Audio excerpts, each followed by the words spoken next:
Welcome back to another video. I'm going to talk about some games that I have purchased recently. Two in particular that I think if you're a fan of gaming in general, you have to get these games because I feel like they're going to just disappear. They're getting hard to find and they're just exciting to me.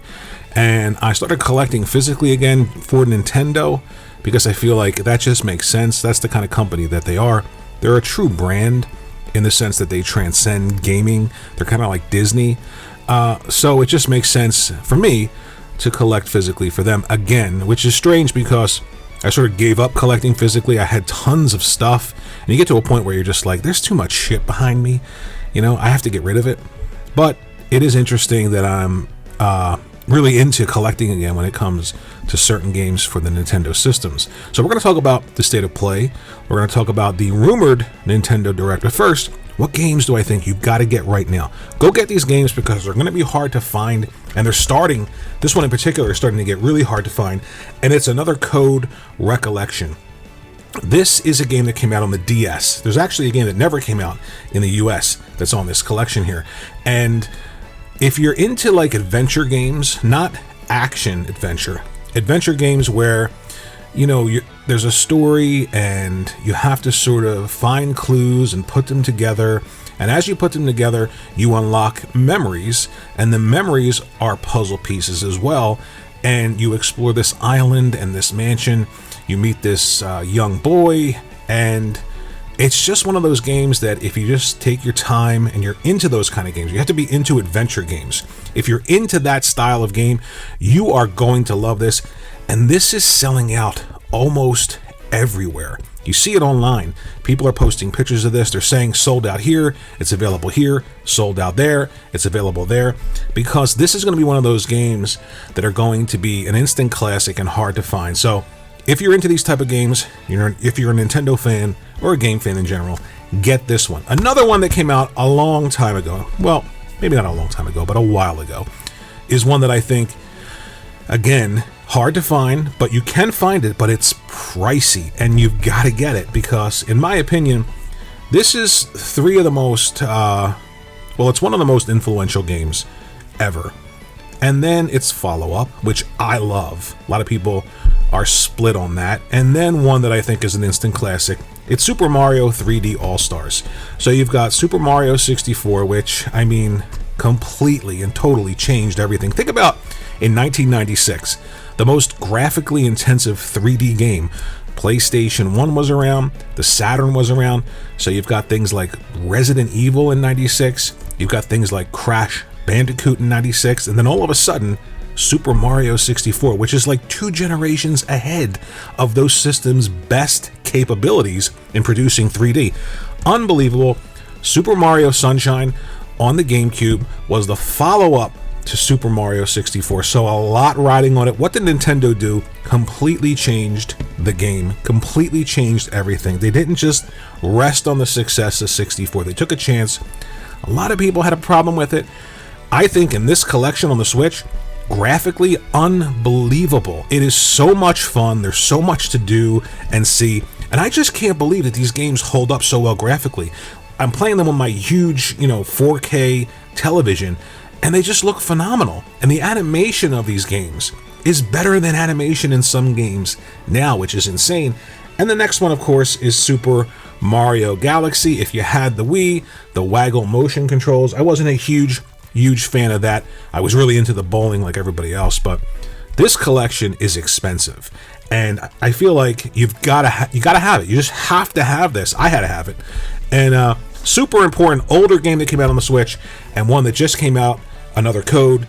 Get this one. So let's get into the topic at hand. PlayStation State of Play. I think that Stellar Blade, I always loved the way that looked. Of course, I like the character model, but I feel like the gameplay reminded me of like Bayonetta meets almost like Devil May Cry, or even though, Bayonetta borrowed from Devil May Cry, of course, but it just, I don't know, it just looks really unique to me. I love the character design again, not just because of the nice ass. I just like the idea of that sort of futuristic world, androids, things like that. I want to play that game. Every time I see it, it looks better and better. So super excited about Stellar Blade. Rise of the Ronin was one that I kind of was like, I'm not sure about this. I loved Ghost of Tsushima. Even today, I mean, it is like playing a painting. It looks amazing, and the gameplay is fantastic. Rise of Ronin, when I first saw it, it kind of reminded me of a sort of and I don't mean this in a bad way, a watered-down Ghost of Tsushima meets Assassin's Creed, and I wasn't really into that sort of marriage of those two ideas. But the more I see of it, the more interesting it becomes, and I'm hopeful that what we see in the state of play really, really grabs me. But I am interested in it, and I'm definitely going to check it out. So, of course, Final Fantasy VII Rebirth. Everybody's on Final Fantasy VII, and I'm kind of like, I get it, and I like Final Fantasy VII, but I'm kind of like at that point now where, are we resting on Final Fantasy VII? Is this going to continue forever? Is it going to be like 2037, and I have a spin-off game of Final Fantasy VII, and, Tifa goes into an old age home? I don't know. I feel like, maybe it's time after this title to get away from Final Fantasy VII for a bit. I wasn't a huge fan of the last mainline Final Fantasy. I just did not like it. The combat didn't feel great to me. I didn't really particularly gravitate towards any of the characters. Personally, I felt like it was a misstep for Final Fantasy. Of course, the Final Fantasy VII Remake on the PlayStation 4 and PlayStation 5 did incredibly well.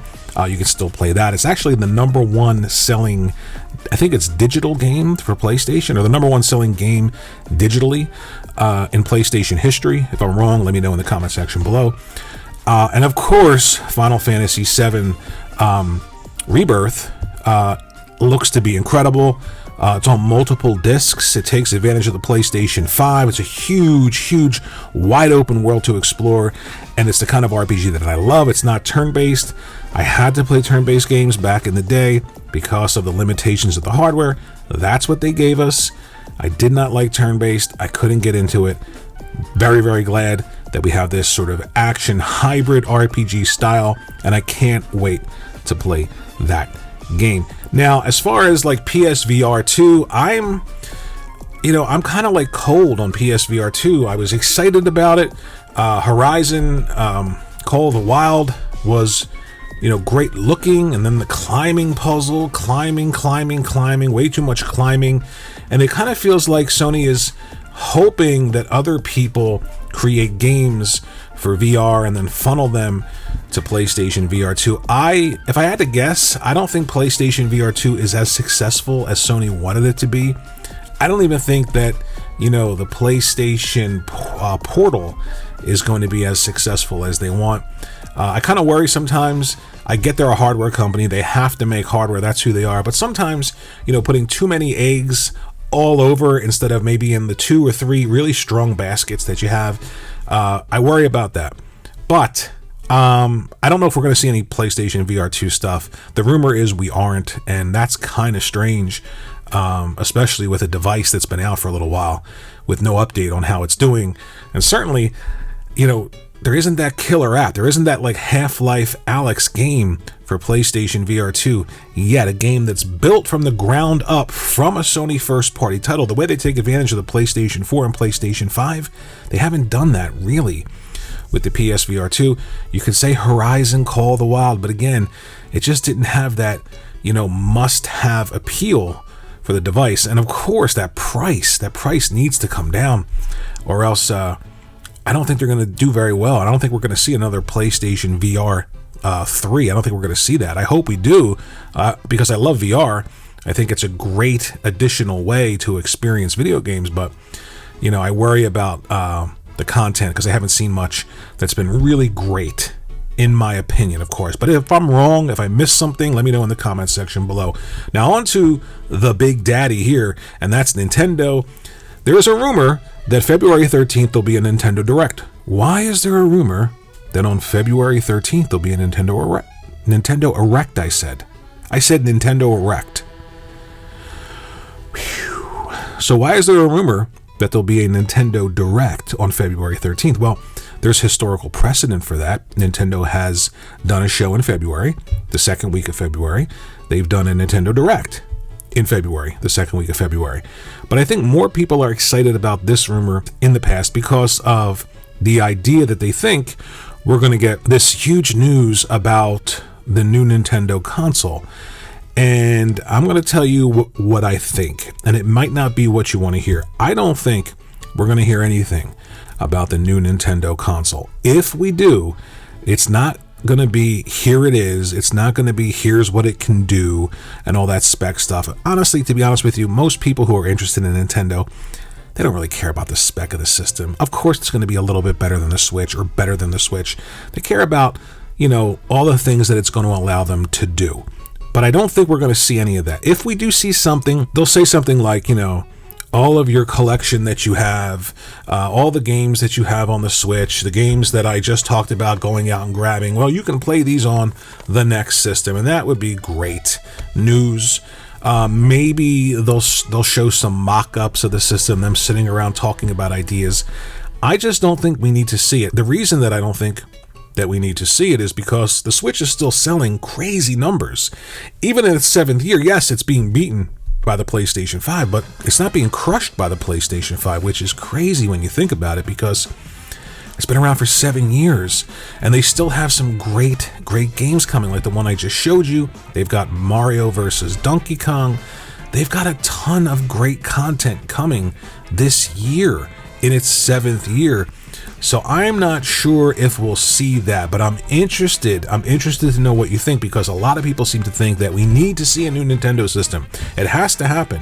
It's the 7th year. If they don't do it, they're going to go out of business, or they're going to throw all their games on PC, because Nintendo, they're just going out of business. They can't make money. Theme parks and toys and dolls and food and, a brand like Disney.